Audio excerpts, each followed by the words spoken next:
আলহাজ জননেতা জনাব আব্দুল মালিক সাহেব দামাত বরকাতুহুম।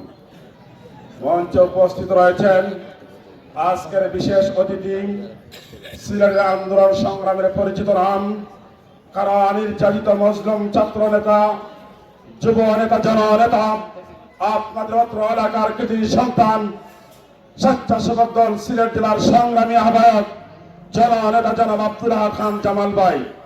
উপস্থিত রয়েছেন জমিয়তে উলামা ইসলাম সিলেট জেলার সংগ্রামী সভাপতি হযরত মাওলানা জাহিদুল ইসলাম সাহেব।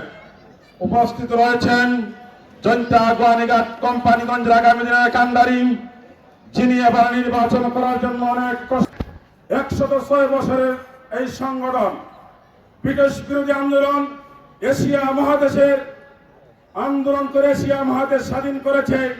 আমরা এই বাংলাদেশ জাতীয়তাবাদী দলের সাথে কেন আমরা জোট করেছি এটা আপনারা জানা দরকার। আমরা মনে করছি আমাদের বাংলাদেশের 95% মুসলমান। বাংলাদেশ জাতীয়তাবাদী দল জননেতা জনাব তারেক রহমানের হাতে ইসলাম নিরাপদ, তাই আমরা বিএনপির সাথে জোট করেছি।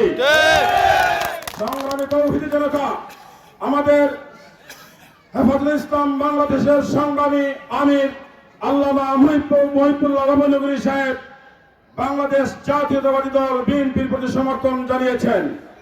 আমাদের সাবেক সংগ্রামী আমির আল্লামা শাহ আহমদ শফি রহমতুল্লাহ আলাইহি, আল্লামা জুনায়েদ বাবুনগী রহমতুল্লাহ আলাইহি, আল্লামা নূর হোসেন কাসিমি রহমতুল্লাহ আলাইহি, জমিয়তের সাবেক মহাসচিব আল্লামা মুফতি মোহাম্মদ আক্তার সাহেব প্রায় 48টি মামলা নিয়ে উনি দুনিয়া ছেড়ে চলে গেছেন।